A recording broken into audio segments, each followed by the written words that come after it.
Most people talk about reinvention as if it's a personality trait, as if one morning you wake up, post a quote about courage, and suddenly you're transformed. But real reinvention, it's structural, it's operational, and it's uncomfortable. It's spreadsheets before storytelling, systems before spotlight. Today's guest didn't wake up and followed a passion. He walked through audit rooms, M&A models, plant floors, P&L statements, ERP systems. He learned how value moves, how risk hides, and how systems scale or fail. From leading India finance at Board Corner to co founding Moonwalk Coffee, this is not a story about quitting corporate, it's about what you carry forward when you leave it. Private by nature, relentlessly curious by design, rooted in process and driven by experience. This is Unapologetic Me, and today I'm in conversation with Gagan. Let me just start by saying, Gagan, I'm so thrilled that we finally got the time on your calendar after multiple permutations combinations. Excited to be here, Ekta. Really looking forward to this, and thank you for having me. All right, let's get started. Gagan, you worked across audit, M&A, corporate finance, plant controlling. Not many people get that kind of a full spectrum exposure. When you move across functions like that, you don't just see departments, it's mostly incentives, blind spots, and friction. How did moving across these very different departments shape the way you think about businesses today compared to someone who stayed in just one lane? So I think it's a breadth versus depth question. I was fortunate enough to have gotten those opportunities where I was in these different functions within finance itself. So if you look at audit or M&A, you are more looking at things from maybe a broader level, maybe an outside level, right? You audit, but you go down and you check things, but you're still sort of outside the business. When you go into controllership or when you go into corporate finance, you are going into the depths of the business, especially in controllership. And this is something which not a lot of people get the opportunity to do. So I was fortunate enough to do that. And I think learned tremendously along the way. This is something which I believe has really shaped the way I look at businesses. It's not just about fancy numbers. It's also about the execution that goes with it. Yeah, It makes you very, very understanding about challenges that may come. yeah. You're not just reacting. You are planned, and you have scenario A, B, C in your mind. And if something doesn't go as planned, then you have something that I can maybe do a plan D also. So I think that's what it has done for me. Do you think there was ever a moment because you got exposed to the whole functioning or running of the machine, like end to end? Was there a moment that spurred that level of excitement? Because now that I've seen everything, how it works, I think I'm far more equipped now. Oh yeah, I mean this is one thing which it's an interesting story. When I started my career, I used to run away from SAP because I used to Okay. think it's a lot of you have Process heavy, a right? lot of data. There's a lot of process heaviness to it, and I think one of the most rewarding experience of my career was heading SAP implementation for one of the manufacturing plants in Gurgaon. Uh, Okay. and what it does is you learn everything how data flows from getting that material inside the warehouse to how it goes outside the plant and everything in between from bill of material from so you learn about engineering departments, then you learn about sales, you learn about purchasing, you learn about finance, of course, that's quintessential, and you learn about supply chain of. So when you go heavy into a project end to end, Yeah. take ownership for it, it teaches you tremendously. So yeah, that was one of the, I always say that was one of the marquee experience of my career. Perfect. Okay, so I also feel like this much amount of visibility, it also kind of exposes you to, of course, your ambition because you're getting to see the whole story, but then also giving you an idea of the kind of risk that it entails. Mhm. Now, during the research and through you, we got to know that you come from a tier 3 town, and instead of choosing predictability, you kept betting on exposure, which is like new cities, new environments, of course, a lot of discomfort along the way. And that in itself, it's not a random ambition. It's very thought through, it's strategic courage, if I can say. How did those early bets teach you about the balance between ambition and patience? So I'm really proud of the fact that I come from a tier three city. All Uh, right. and you chose the word balance. Yeah. Ambition has to be balanced with patience. So Hmm. early on, you don't know much. You're trying, you're learning, and you're making different hoops, taking different bets. And later down the line, you realize, okay, this is what I learned from this, this is what I learned from this. And then eventually the patience builds up in the later half of the career. Got it. I don't think early on, not a lot of people, I mean, I think most of the people in the 20s, early 20s, they don't have the patience. They just want Yeah. quick rewards, right? You always see that with every generation. And Yeah. as you grow, that patience starts coming in. But being from that tier three city, it really allows you to value what you have Hmm. and kind of keep improving along the way. There's a term Hmm. called Kaizen, which usually is used Which in we're going to talk about in the later part of the discussion also. but that continuous improvement thing is not just for business, actually also about life. You're always reflecting back on what you did right and wrong. Yeah. Ambitions help you to at least have the desire, and it helps you to, give it a shot, go for it, dream big. Patience allows you to build on that Hmm. ambition and allows you to get what you want from it. This is what So my learning has perseverance, been. right? Patience brings perseverance, Oh gives yeah, you, right? Yeah. You stay absolutely. on the course because of being patient. All right, tell me, how do you know when to push and when to wait? This is also an exaggeration of the patience point. But as an entrepreneur, or even when you were working in corporate, you're dealing with a lot of senior leaders and you're working on a lot of projects. I think it's a key thing that somebody needs to learn how to understand the timing, that now is the time to actually push and now is the time to stay back and let things simmer and work out. So it's kind of connected. Hmm. Ambition and patience that you talked about in the previous question, and when to push and when to wait. You learn with experience. I think early on you are really, uh, let's say the word for it is maybe you're impatient because you want to get things done, right? Because you're focused on pace, right? Quickness. Right. And then eventually learn that at the end of the day, you're working with people and everybody has a priority, a way of working. And then you learn to be patient and try to acknowledge the fact that if you work around a system, as long as system is contributing for a greater good and it's not impacting anybody in a wrong way. So I think that's the balance that you keep and eventually it grows. Very well answered.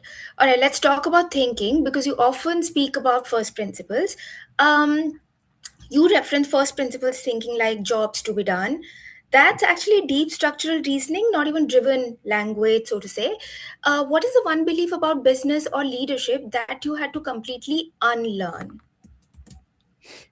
So when we started this, I had no idea about F&B generally. I Hmm. mean, I had an idea that what we want to build, but Hmm. what first principle thinking got me to do was that we started doing it ourselves. So I Okay. got into uh, the basic tasks that Okay. actually build your business. Got it. If there's a store running, if I don't know how the store is run, I don't know the problem that an employee is going to face while running the Yeah. store. I don't Hmm. know the problem that a customer is going to face that we're trying to Hmm. solve.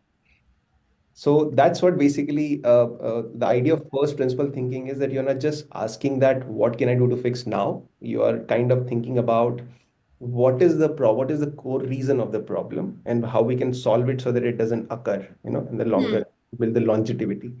So that was the idea around first principle thinking. Got it. How about the terms like speed, control, or certainty? Were you also focused on that? We spoke about initially you want to run.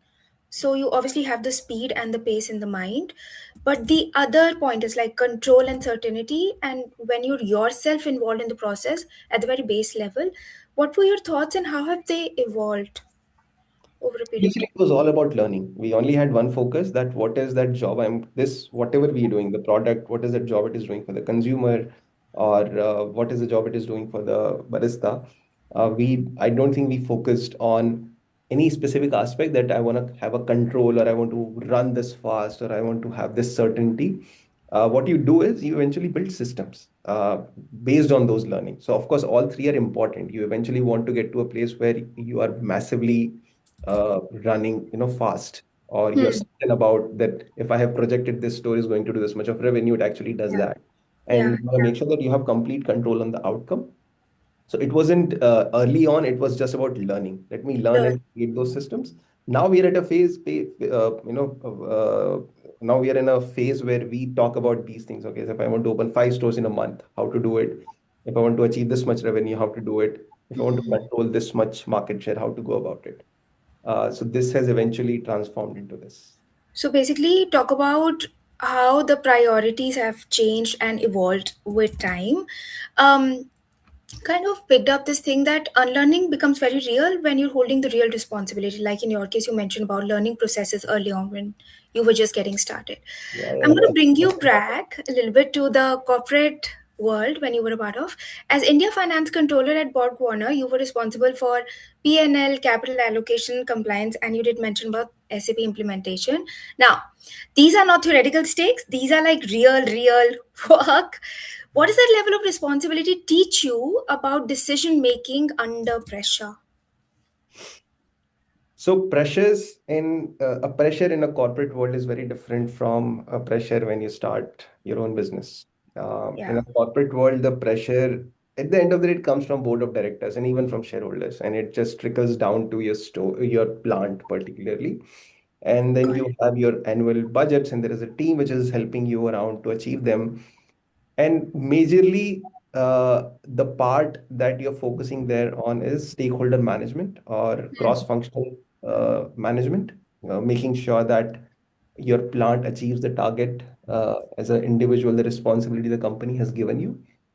On the entrepreneurship side, Hmm. nothing flips because it's not just about achieving the target now. It's about, first of all, you have to make people believe in the vision that you have.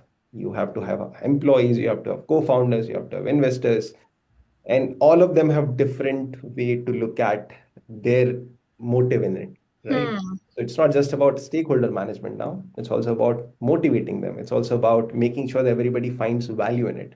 So Yeah. you're not just creating value for the shareholder, you're also creating value for everybody who is involved, and it becomes your responsibility to structure it in a way that they understand it and deliver it to what it needs to get the job done. Hmm.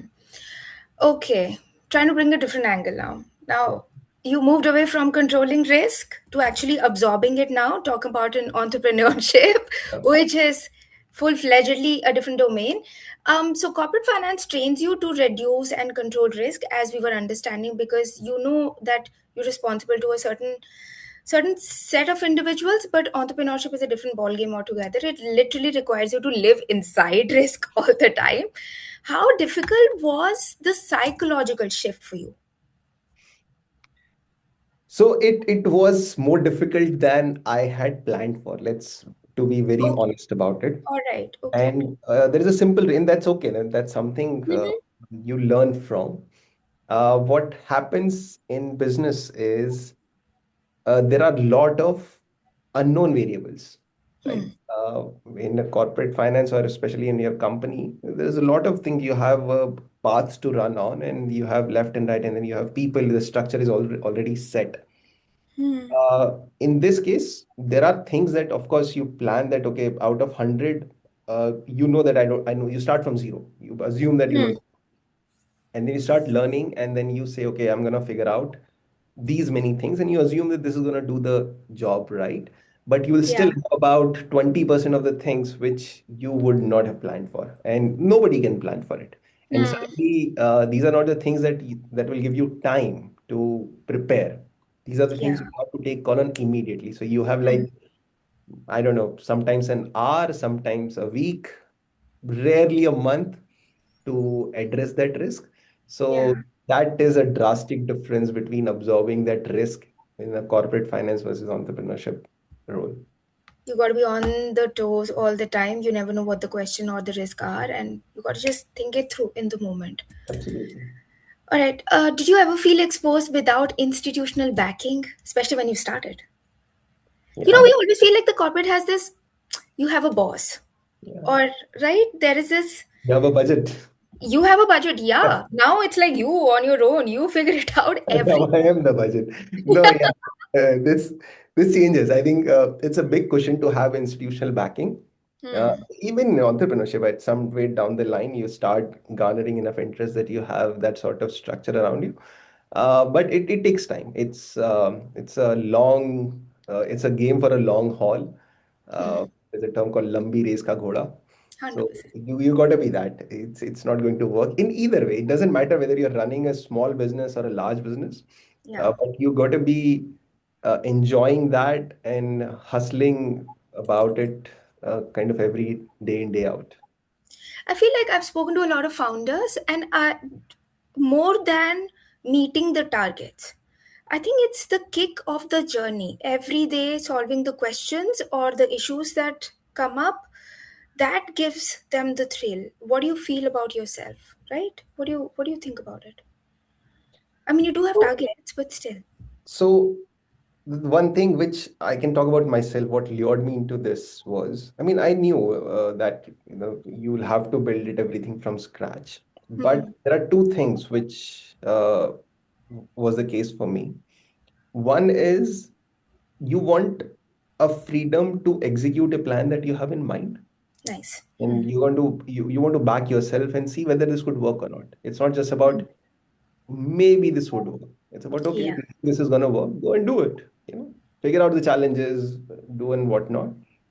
So that is number one. It teaches you tremendously. It's the results aside, the job teaches you things that you can't even imagine. It's a great learning experience overall. The second part of it is that you have uh, I would actually call it luxury.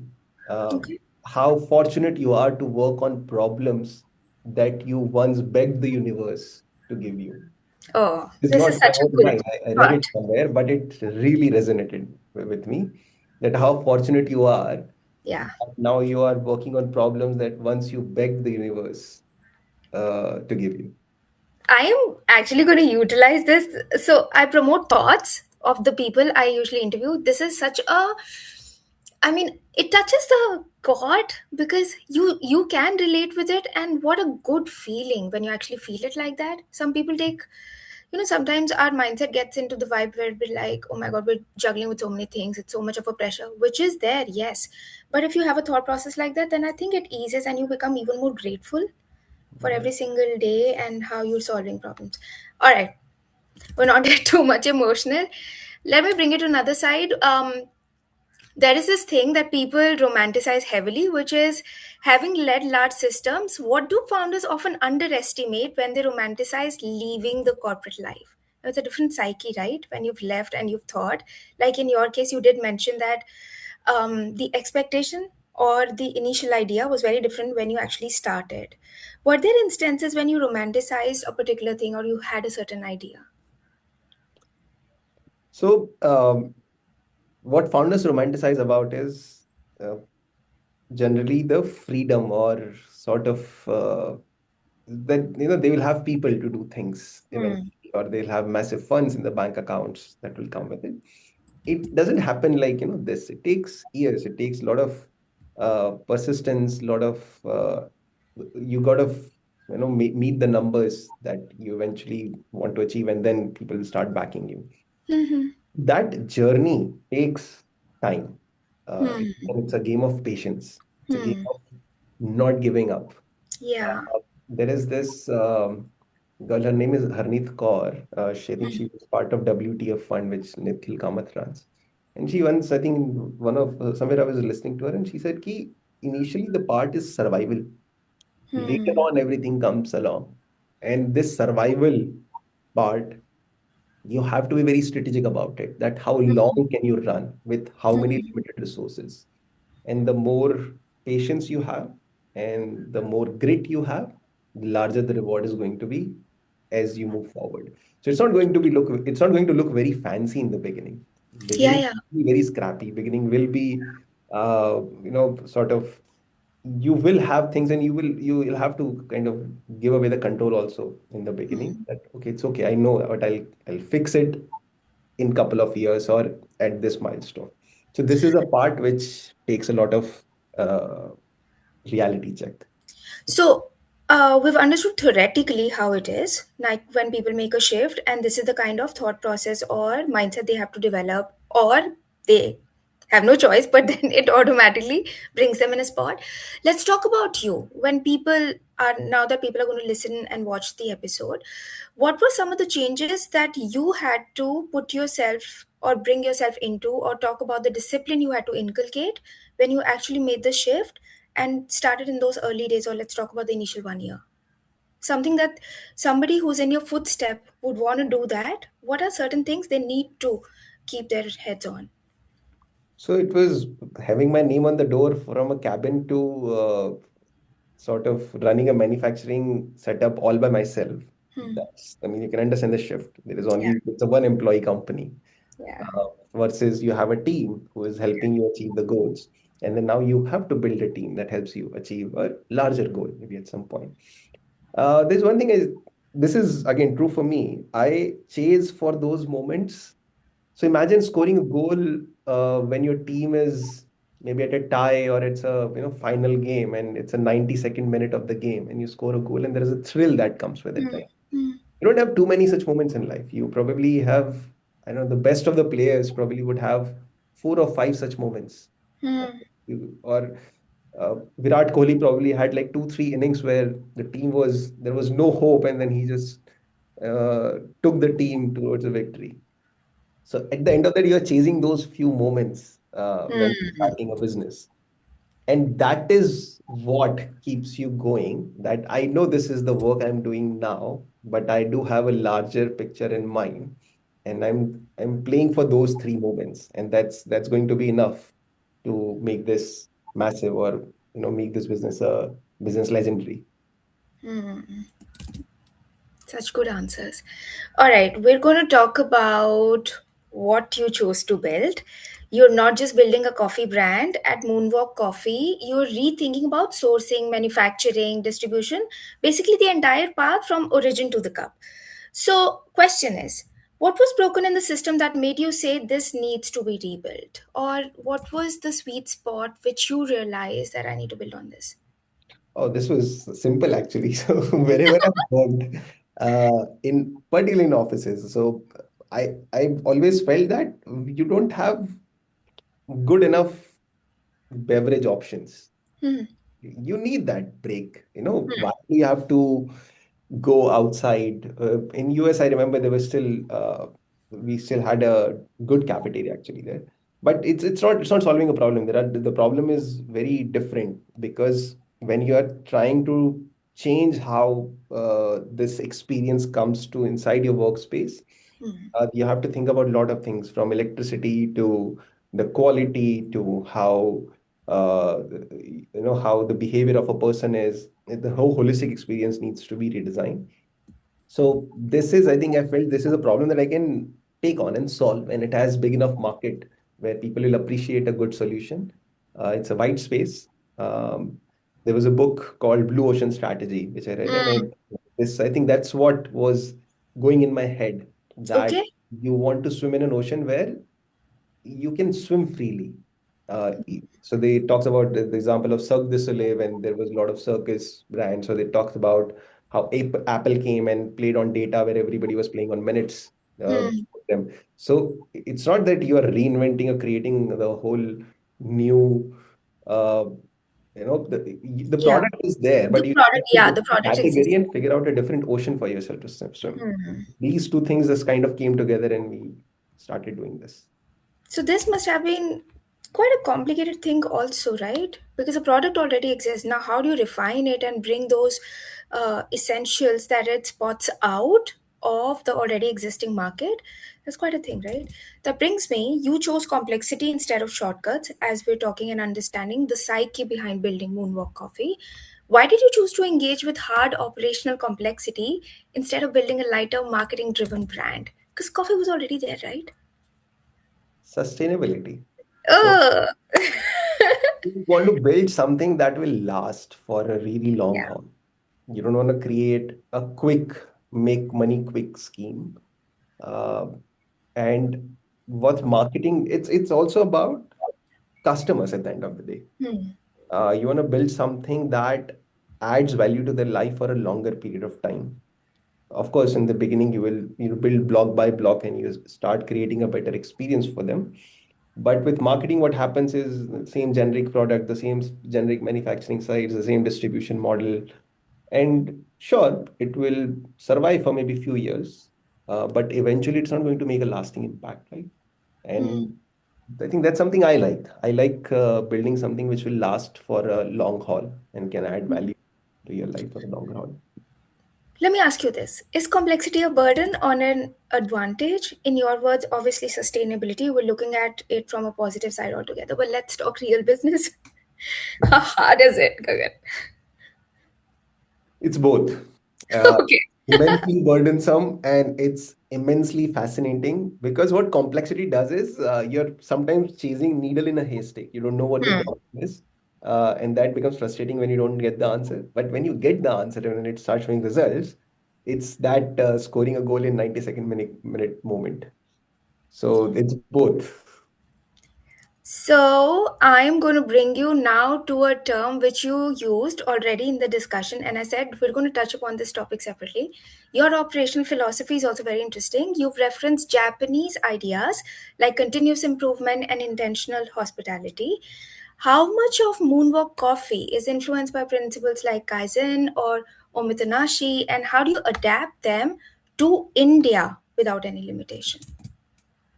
So I am in particular very much influenced. Being in automotive, this is one takeaway I took from the industry. If you look at a manufacturing line, uh, the precision, the kind of things they want to measure, and just the thought of continuous improvement, right? You build something every way. Just a Gamba walk, if you do, you just walk around the space, and even if there is a bump on the road, you have to fix it. You just make a note of it, and there is Yeah, no agenda for it. You're just going for the observation of it. So that's something which really kind of influenced me, and I feel this is something which which is true for everything. If you follow the philosophy, no matter whether in your life, in business, everywhere, it should work. yeah, Uh, and then I started, I mean, there are a few more concepts which came along, and I realized that Japanese culture has a lot of philosophies that are very practical. So, Omotenashi is something which I stumbled upon. So, I was exploring the culture and trying to figure out what all comes along. And then this concept of knowing or serving the customer or serving the needs even before they know that they have that need. wow, basically you're creating, or right, you're telling them that you need this, but you've not been exposed to, so let me tell you, and then let me make you crave for it, right? So it's not even telling you. It's basically they have that need. They feel that this is a gap, but they haven't told you that they need that. But you Oh, have that intuition that if you're coming to my place or if you're in this space, this is something which if I do for you, it will make you feel better. The hospitality is all about making how I make you feel. It's about your experience. yeah. So that concept I really liked and started exploring more on it. We are as a company constantly working on creating system on these two pillars. Okay. We are far from the end goal, but it's a start. So it's Okay. sort of a seed that I think will create tremendous value for customers, stakeholders, shareholders, everybody along the way. But yeah, these two principles are really deep rooted within me, and eventually, because of that, in the company, I feel. So, all this while, all the answers that you've given to the questions I've asked, there's also an inherent amount of emotions, which I feel, because these are practical answers, but there's also a lot more investment of your heart into each and every answer that you've given or how you think. So let me try and touch on that chord, because I feel coffee isn't just operational, it's also emotional, clearly, in the way you've been responding and replying. How do you balance precision and process when it comes to taste, storytelling, and a human experience? There's a lot of process. But how do you emote and then convey to your customer? That is something I want to understand. This part we're working on now. And initially, the idea was that you have a good sort of product and good model that you think you can carry to your customer. And then, even the idea of excellence, the idea of love, the idea of emotion behind that product, how it comes to you and how you serve it to your consumer. A lot of it also where you need help of brand designers and you need help of marketing folks to come and help you with that. So this communicating that emotion to the customer, this is a part that we are working on now, and that is also by design, by the way. Okay. The reason we didn't spend on this early on in the business was simple that first let us see what customer are thinking about us. Even Hmm. for the effort that we're putting in the product or with the limited resources that we have, what do they feel about this? And once you know this, you kind of create, you're able to create a better version of what you want to tell them, right? You don't want to be X and telling them Y. So Yeah. that sort of was the reason we took the pain, by the way. It would have been, we could have allocated the budget to branding and marketing very early on, but then Hmm. you have sacrificed this whole cycle. So we took a little bit of pain early on that, it's okay. Yeah, let's not be very rushed about this. And then you But learn about it. I think it's a great thought. And honestly, my next question leads to this, which just somehow accidentally happened. At what point do you think that a system becomes something that people feel and not just consume? Now, this they must have started someone who got exposed to Moonwalk Coffee, would have felt what the brand is, but then you develop that association with the brand, and now you know what the flavor feels like. So as an entrepreneur and as a co-founder, what do you think, what is that point where a person is, or a consumer, initially when they start consuming it, but then eventually they start feeling the brand and it brings that comfort and relatability to them? So in it's we can talk about a funnel or we can talk about a consumer journey. Uh, the first thing that comes into consumer's head is curiosity. Hmm. Something which exists out there in whatever shape and form. A person gets curious that what Hmm. it is What the brand is. or what the product, even if you just put Yeah. something on a table, which we did eventually, we just put the product on a table early on. People will say, okay, what is this? Yeah. They'll come to it. Maybe not all of them. Some will say from distance, they will make a decision, okay, this is not for me. It doesn't look very great. Or some will say, okay, let me explore what it is. And then they try it. Once they try it and if they like it, then they start coming again and again and again, right? But this Hmm. is just the journey of your experiencing the product. The Yeah. emotion comes later. The emotion, one emotion comes where you're looking at something from at the very first time, and then maybe there are some emotions in your head there. And then later on, when you're consuming that product, you start building some sort of uh, reasoning in your head. Okay, this is what this stands for. And it's very important to make that reasoning visible Yeah. in every touch point that a customer has, whether it's speaking to the store manager, whether it's ordering or having that cup in your hand, or whether it's the tissue paper or ordering from an app. That emotion should reflect everywhere and it just becomes very cohesive. Hmm. You took a sort of a bottom-up approach rather than a top-down, Hmm. telling you that this is what the brand is. You are telling me that what you think about the brand, and then I'm building all the touch points accordingly. That how you feel. Very nice. You're addressing everything that the consumer is already telling you instead of preaching what you want them to. I think it's very smart. All right. By far, we haven't spoken about you per se. You describe yourself as private. How do you reconcile that being a visible founder and a CEO, which is the need of the hour? You know best. But I'm not the one who's answering. I would love to someday. But tell me, how do you Let's do this. Let's do this. You tell me that in the this the what brings me here. You tell me what effort or no, I won't say an effort. I mean, I don't want to sound like I'm I'm just going to say it was a lot of pestering and a lot of begging and a right. lot of saying that 2025 has just closed and please, I've been asking you, please come. But no, you're, listen, I also have observed you even in parties. Um, you are a private person. I don't know whether that comes in terms of selective in terms of the people that you want to be around, but honestly, asking about a founder and a CEO, you've got to make that presence, right? So how do you juggle and how do you work around something, handle both the sides? This is one part which I work on very. I would say I put a lot of effort into this. So if I have to go somewhere or I have to be in any sort of mixer or a place. So I know networking was something which was very deeply rooted when we did our MBA. And thank to Yeah, school, they taught us you how to guys didn't network. deserve university days. So I worked really hard initially when I'm an introvert by design. So the first year, or first semester, it wasn't. I learned it wasn't that great in terms of networking. But when once you learn, the second year was something where I would already have all the connections and all the meetings lined up whenever I'm going to a city.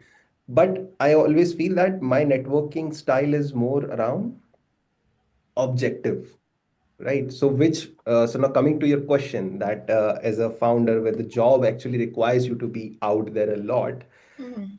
there is a lot of, I would say, contextual networking that you have to do, whether it's with supplier, whether it's with investors, whether it with customers. I want to plan before. That's what helps me. Yeah. I'm going to take So a moment and actually tell you that since you're mentioning that it's a lot of planning, well, the person opposite the screen, you can totally hire her.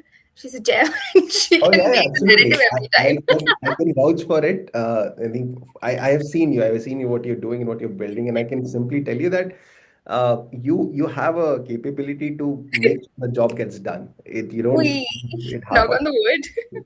Yeah, we should do. It should be the reverse podcast we should be doing someday, and I'm sure you'll do great with this as well as a segment. All right. Okay. That was a nice ego rub for me also in the middle of the podcast. Okay. Tell me, do you ever feel tension between who you are and who the business requires you to be publicly? We heard about the preparation, but sometimes you feel like this is not me, but I've got a prep, but it needs to be done. So we're going to do it. And these are not the people, not just the suppliers or networkers, but just example, we work when you do some event, do you address the masses and is that what happens, or would you rather prefer the team do it? How would you prefer? Oh no, I absolutely love speaking to consumers. Okay.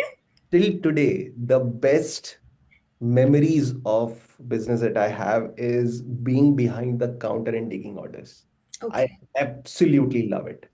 Uh, Maybe we in my mind, I don't want to tell it to the team, but in my mind, I have numbers of the revenue every time I have been behind the counter, and I kind of make it a competition for myself, even if I am at events. Because see, this is what So you got are a people person, Gagan, then, right? as I said, if there is an objective, yes. Okay. I can't be. I don't like just random. You think we can't invite you for brunch and then you'll not have a motive and then what I'll will be he more than talk? happy. I'll be more than happy to come. But you know what I'm saying, right? I can't be thrown into like a random pool and just without any objective. I can't just chill without a cause. Got it. If I Okay. really appreciate the company, I think I'll benefit from that, or mentally, emotionally, learning wise, I'm happy to be part of that gathering. I think this is something which also comes Intentionality. Is that the word intention. we're Yeah, looking at? exactly, Okay. exactly. You said it right. You said it better than I could have. Okay, okay, slightly different tangent. Because I feel building doesn't just test systems, it tests identity also. Mhm. How do you protect your personal joy? Like we during the research we figured out sports, food, music, company, selective and intentional as we spoke about. Um, all of this needs time and they demand attention. As an entrepreneur, it gets very, very limited. You don't have the free time because you're consumed. How do you balance um, the joys that you look forward to? How's that timing working out for you? I think for joy, uh, I try to find moments. This is one thing where I am very, very unplanned and Okay. sort of falling behind also, I would say. Okay. Uh, Needs to be fixed. We'll figure it out. But I don't think at the moment I have a structure where, okay, this is my time. Hmm. It's also because I enjoy the business so much, because I really like that aspect of it. If you Hmm. ask me to be at a store, I would be more than happy to be. If you ask me to be in a meeting, I would be more than happy to. I would be, very happy to do it. I don't like administrative work, of course, but that's part Hmm. of the job. You have to Yeah. do it. You have to get things done. But yeah, I think this has become my joy in a sense. Isn't that the best part? I mean, I feel like this is somebody asked me when I was interviewing them in the middle of the recording, and I asked him, I said, what do you feel about work? And he was actually asking me, what do you feel about running the podcast versus when you were working? I said, I don't think any job has given me so much satisfaction. It's just like everything from the scratch at the moment, right? Running it on your own content and everything. But I feel just the very fact and the awareness that you one has, like in your case you mentioned about feeling so much grateful for the work that you're doing and getting so much satisfaction out of it, you do not even consider it like a chore. Yeah. Now the Mondays don't hit like Mondays as they used to, or as most people say. I think that's also not many people have that feeling. They should, but for a very few, we should make the most of it. Okay, we're going to zoom It's into a leadership now. it's a What great does one. leadership look like when no one is watching, when it's just systems, people, and quiet decisions? How do you see yourself, like a leader or top head of the team? What's that, Gagan, like? So for me, I always try to think about, again, sustainability, and not in the sense of environmental friendly sustainability. That's a different part of it, what we focus on at Moonwalk. But Longevity. yeah, basically, would it last? So Okay. whatever decision you make as a leader, you got to make sure that it's going to serve well for the company, for all the stakeholders, for all the employees, for all the customers in a long term. If Mm, that decision is focused on a short-term return or something which won't create value for a customer, you should rather not do it. mm, mm. Choosing between what to do and what not to do. Eventually, it just comes down to this. As a leader, you have to decide whether to do this or not to do this, whether to have So, this confrontation or not to have this confrontation. yeah, I'm kind of thinking that I think, like you mentioned, that there are a lot of learnings that happen when you become an entrepreneur. It's not just business. I think one of the learning is also that as a founder, you can't really have an ego saying that, hey, I'm running the show. No, Oh it's yeah, actually the team, right? You can't yeah. really think of it like that. What people usually perceive is, oh, founders are always chilling because they have a team running, but that's not the case. That's really not the case because it's actually the skin involved in the business, and there's so much that goes out in terms of people handling, and then how much people get invested in you is actually a reflection of how much you are invested in them. Oh, It's definitely not that. it's definitely not that. There are different, it's about, again, let's think about this. When you're starting, you have limited resources, right? Yeah. In an ideal scenario, I would have all the functions that you find in that porter's value chain. There will Mm-hmm. be a function in the team operating it. Mm-hmm. You're not going to have that from day one, so you are doing a lot of the work that those Yeah. functions require. And also, when you bring somebody on board, you can't expect them to understand the value that you want to create from day one. You can Yeah. ask them to get the job done from day one. Sure, these are the sheets, these are the results you have to deliver, and fine. But you want to create value, uh, sort of the core fundamental values of the company. That takes time for anybody to learn. Yeah. Yeah. True that. All right, let's talk about scale now. What does scale mean to you today? Would you say, or would you like to define it through revenue, reach, reliability, or resilience? Let's see. So reach and revenue will eventually come if you have uh, resilience, and also if you have systems that are built to last long. I think that Okay. eventually happens. It's a no-brainer. Uh, there are variables, maybe financial variables, operations variable, marketing variables. You can jot them down. It's not a problem. Once you have those systems in place, which are designed for lasting long, and that's what scale is. I think scale doesn't mean that you sold 1 million cups. I think that Mm, can be achieved in a different ways by different people. If you go mm, to Mr. Kishore Biyani, he would have a very different way to look at this. He would be like, mm, okay, fine, I'll hire a few people and I'll have these many distribution channels and I can easily sell it. mhm. But if you, he genuinely, I mean, I really appreciate him for a lot of uh, thoughts that he has shared with the industry and what he has built. But on the other side, scale would eventually is about creating those systems that can weather any storm. and that can deliver the value to your customers, to your shareholders, to your employees, irrespective of what that situation is, and they are constant. I know it's a little philosophical, No, but but we've been sensing that in you in every answer, acha, okay. which is a good thing because that shows how you think. Yeah, so scale for me is eventually it's about having those systems that last really, really long. Okay. That's only when you become scale. That's only when you become scale ready. Also, Hmm. sometimes it also happens that you suddenly push for a scale and then you have few problems coming in, then you're solving on the go also. But on back of the mind, you always need to have that thought that how do I create those systems that will make sure that I can be 500, 5,000, 10,000, be present in 10,000 different locations and have the consistent customer experience all across. Perfect. We spoke about one S, which was scale. Now we're going to touch upon another one, which is success. If Moonwalk Coffee succeeds the way you hope, what will it have changed about consumer behavior? My eventual goal is that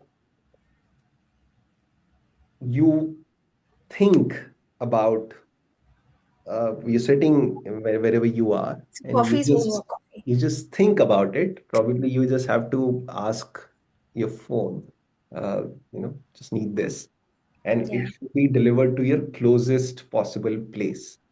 I said closest possible because we don't want to bug you inside your office or inside your bedrooms. It Hmm. should be, it should not be, you don't have to plan for it. You shouldn't have to Hmm. plan for it. It Like should accessibility. it should be by default. It should be so simple, so nimble that you will Okay. get a good cup of coffee and you don't have to worry about it. Okay. Perfect. That's a great answer. Okay. Let's talk about pressure and how it changes founders. What kind of a founder do you refuse to become even if growth demands speed? I don't want to be someone who is standing in front of a whatever crowd and saying things which are not true. Example. So it's common. It's not Yeah. unheard of that you over promise and under deliver. Okay. I would rather be either under promise and over deliver, or let's say if I promise you 100, at least I should be able to do 95, because five Okay. is maybe margin of variance.